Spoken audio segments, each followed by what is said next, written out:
All right, so we are on chapter 4 in Shiloh, and I am excited to read this because we're going to learn something new. So, there is something in Notice and Note that we have not done yet. So, you're going to learn today. It is called contrasts and contradictions. So, we always know about comparing and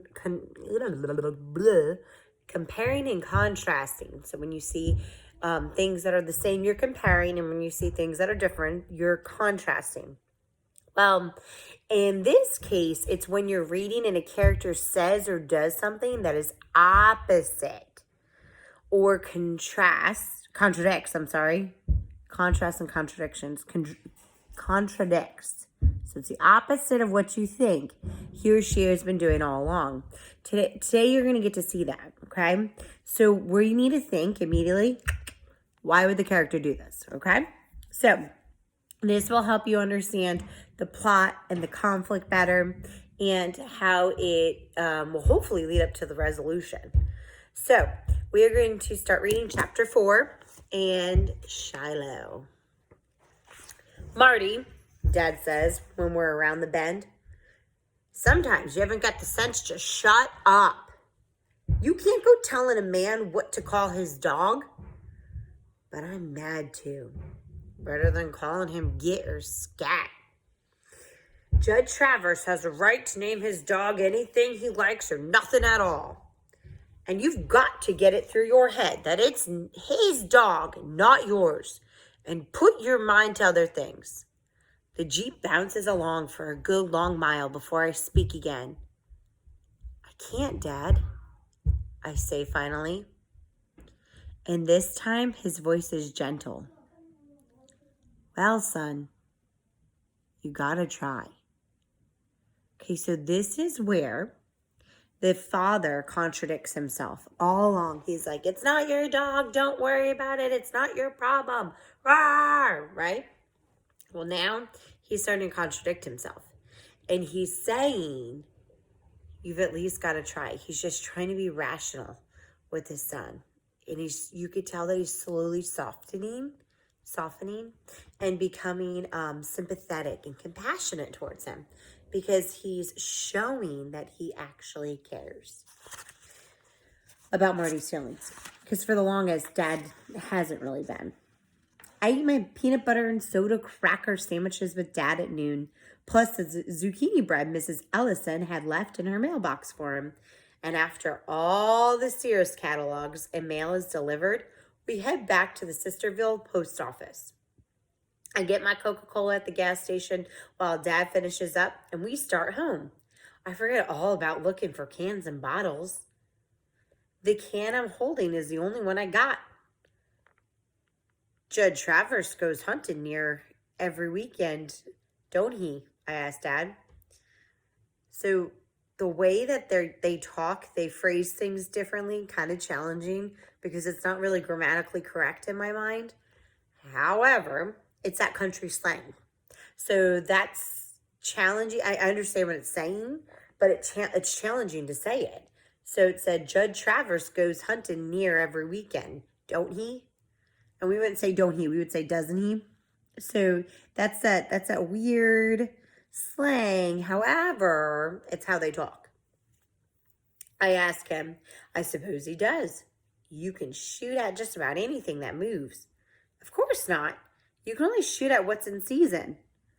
I'm thinking, how about a year ago? I was fooling around up the ridge and come across a dead dog. All right, let's stop. This is a flashback. This is a memory moment. Okay, so let's talk quickly about a memory moment. We probably won't get through all of chapter 4 tonight. That's cool with me. A memory moment is not like you can really read that, and I don't know how to flip my phone while I'm recording, so I'm sorry, y'all. A memory moment is when you're reading and suddenly the action stops to share a memory. You should stop and ask yourself, why might this memory be important? So let's see. I'm thinking how about a year ago. That tells me memory. Okay. I was fooling around up on the ridge and come across a dead dog, a dead beagle, with a hole in its head. Never said anything because what was there to say? Somebody out hunting got a dog by mistake, I figured. It happens. But the more I think on it now, I wonder if it wasn't Judd Travers shooting a dog on purpose, shooting one of his own dogs that didn't please him. Okay, so the memory moment. Why might this be important? Why might this memory be important? Y'all think about it. Judd is how I feel about him right now. He is obviously a very awful dog owner. He, I would say, is abusive. I would say is neglectful. Abusive means because he hits, right? And he says mean things to them. So abusive doesn't have to just be physical. It could also be through your words. And then he's neglectful, meaning that he leaves them alone. He doesn't tend to their needs. So he probably doesn't give them a bath. He probably doesn't feed them correctly. He probably doesn't pet them and make them feel loved and whatever. That's neglectful, where you're just kind of like ignoring it, acting as if it doesn't exist, but you're providing just a place for it to live. That's considered to be neglectful. All right, so this memory would be important because, why? Another piece of evidence to support why Judd is such an awful dog owner. And it might not be Judd who necessarily did this. However, look at the clues, okay? Beagles. That's the type of dog Shiloh was. And and we know that Judd likes to hunt. And the beagle had a gunshot in his head. So sad. So insane. I can't. Dad's still talking. We've got a new game warden in the county, and I hear he's plenty tough. Used to be a man could kill a deer on his own property anytime if that was the deer. If that deer was eating his garden, warden would look the other way. But they tell me the new warden will find you good. Well, that's the way it ought to be, I guess. Okay, so fine you. So a fine, if you get a fine, it's something that you have to pay for. So it's like you get a ticket. What if a man shoots a dog, I ask. Dad looks over at me. Dogs aren't ever in season, Marty. Now you know that.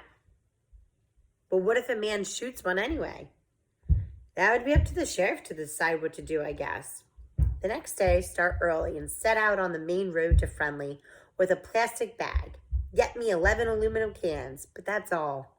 Could walk my legs off for over a year and not even have enough to buy half a dog. The questions I tried not to think about before, came back to me now. Would Judd Travers want to sell Shiloh at all? And how much would he want for him if he did? And even if I got Shiloh for my very own, how was I supposed to feed him? Now the character is asking himself those challenging questions. Why are these questions important? There aren't many leftover scraps of anything in our house. Every extra bite of pork chop or boiled potato, a spoonful of peas gets made into soup. If we'd had enough money for me to have a dog and buy its food and pay the vet and everything, I would have had one by now. Darlin's been begging for a cat for over a year. It isn't that we're rocket poor. The trouble is that Grandma Preston's got real feeble, and she's being cared for by Dad's sister over in Clarksville.